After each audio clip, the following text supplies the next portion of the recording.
G'day guys, and welcome to another episode of The Angler's Addiction. Now today we've got a review on something that I've bought for the small block that I was hoping was going to be handy, was hoping was going to be reliable, and hoping that could really provide a bit of a better experience around the block. And that of course is the Crossfire 400 GT UTV. Now before we get going any further on this, I just need to make it really clear this is not a sponsored video.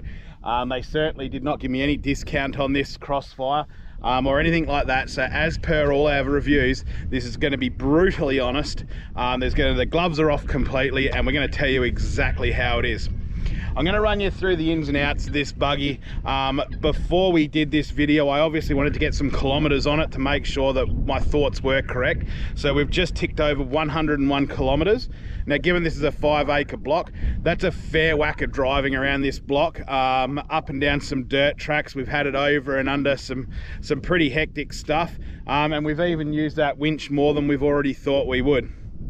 But anyway, let's stop with the boring stuff and let's get straight into it. So of course this is the 400cc version, okay? They do make a lot larger versions, a lot more cc's, but for a small block I thought this would be perfect. It's obviously got the winch set up, it's got the mag wheels, it's got the tray on the back, but the main purpose of this of course was just general light farm duties, some weed spraying, and so forth. So I'm going to take you off this tripod here and we're going to start walking around and get through my honest thoughts on everything, pros, cons, and would I buy again. Let's get to it. Righto, so here we have it, the 400 GT. We'll start from the start of the buggy. So of course we come down here and we've got that little winch there. That winch already has proved to be just so valuable. We've done everything with that winch, from literally pulling trees out the ground to retrieving this buggy when I've gone a little further than what I should. Now, when we come up the front of this buggy, you can have a look. I mean, there's all your front running gear. You can see in there, you've got the diff and so forth. And this does come with dual lock diffs, 4-wheel drive, high range, low range, and reverse. The mag wheels on it, once again, as you can see, they're pretty nice. I mean, they go all right. Are they necessary for something like this? Probably not. We've of course got the split windscreen, which is an absolute pain in the ass. So whilst it's all right when it's up like this, as soon as you close it down and the perspex is on the perspex, that just rattles and rattles and rattles. So I mean, I'd highly suggest that if you're not one to want to just have the perspex kicked out a bit, get rid of it altogether because it's absolutely useless. Under here, this is the bonnet, so we've got two little locking things. Give it a bit of a whack, and all we're housing under here is a radiator and a battery. As you can see, we've got those alligator clips there that are for the spray rig, and then all it is it's just simply push it down lightly, lock your two things, and she's secure again, so we're good. Moving into the cockpit, okay, excuse it, it's a bit dirty. As I said, it does live out here. So we come down, just got your standard handbrake here. You'll notice this funny looking steering wheel on here. This isn't the one it came with. The steering wheel it came with fell apart almost immediately. The horn wasn't working straight away, so we put the new one on. You've got the little dash cluster there, which when I turn it on, as you can see, nice blue illumination. Everything's there, including, there you go, 101 kilometers all done.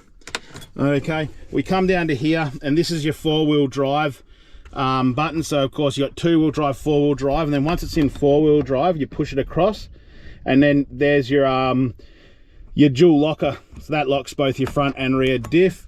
What else we got? We've got an adjustable steering column. I'll bring you around to here.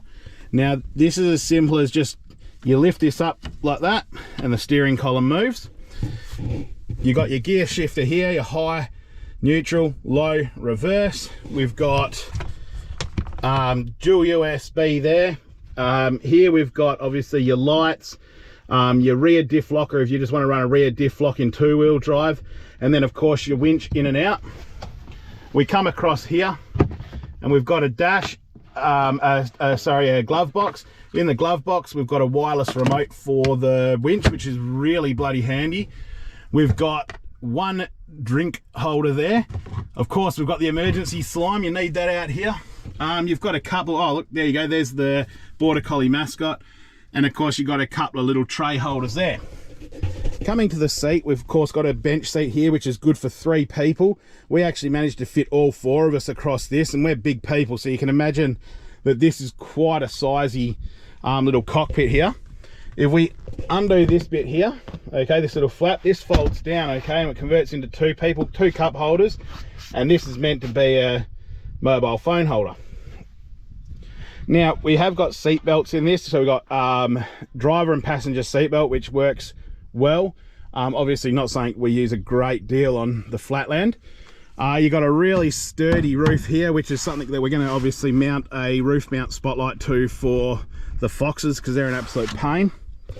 We come around to here, and of course what we've got is we've got quite a generous little tray here, which we've managed to fit the spray rig in. We've got the boom running across the back there, fuel, chemical, and the best thing about this is, of course, flicking that will cock the whole tray up, and you've got a tilted empty tray. All 4 sides of this here all drop down. Keep coming around here.